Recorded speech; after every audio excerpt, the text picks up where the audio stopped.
Hi everyone, Jenny Minnick here. Thanks for joining. In this video, I'm going to share the digital solve for the Pokemon box.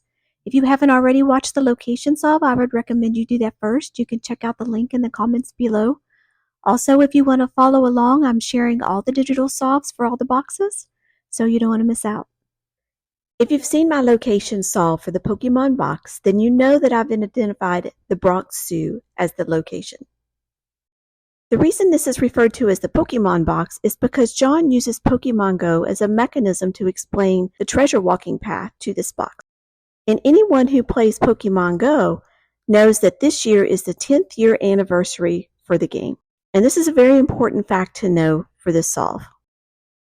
Here is a map of the Bronx Zoo I shared with a highlighted path for the treasure walking path. And having been to the Bronx Zoo last December and again in May, I can still report that I have no physical box in hand. If you've watched my video on the digital solve for the line share box, then you know how there are 2 X marks the spot for each box. I go into great detail about what this means and how it explains why the physical box is not where you expect it to be. If you haven't seen that video yet, then you may want to check it out so that this video will make more sense, especially the part about leaving a digital breadcrumb trail, which is the digital component of the solve you've seen me posting about. Leaving a breadcrumb trail through the zoo is a little different from the other 2 boxes. So let's first start by talking about where the X marks the spot is, and I believe this is the zoo center. John said that he circled back and left the box not far from a place where locals turn up from time to time. The zoo center is where you can see a real live Charizard. Here is a picture of the Komodo dragon exhibit there. And here is another picture taken from inside this exhibit. I spent several hours in this room looking for something physical, looking for digital signals, anything I could possibly think of. But in general, the room is just very bland except for the exhibit. Finally, I noticed something.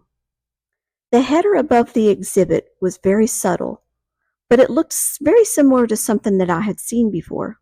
The Pokemon box.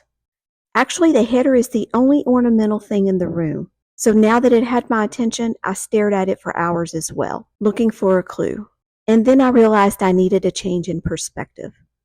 Up until this point, I'd been focusing on the leaf design instead of what was really there. If you look instead at the negative space instead of the leaf design, you'll find a code. And it's a repeat of 2 letters and the number 617. So let's switch gears just a little. Another hint for the solve is this picture that John took. This picture also requires you to focus very closely, and if you look at the rectangle here and zoom in, you'll find a Mewtwo.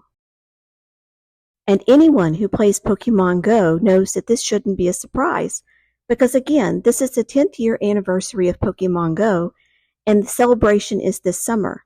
And guess who the headliner is for the Go Fest? It's Mewtwo. Okay, back to the zoo center. Another cool thing about this place is you can schedule to have a one-on-one encounter with a wild animal. This encounter can be in person or virtual.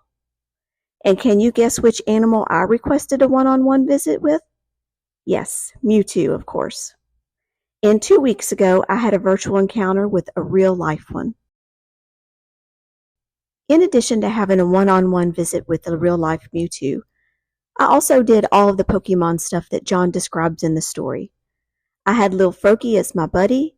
I battled at the gyms and left Pokemon sitting in the gyms on the rocks. I also spun all the Pokestops and picked up all kinds of postcards.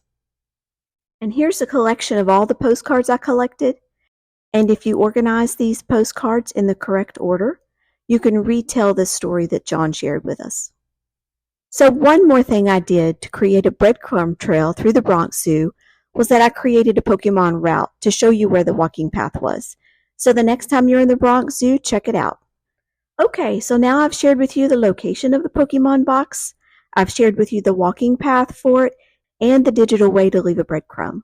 So now go out there and pick up your Pokemon box.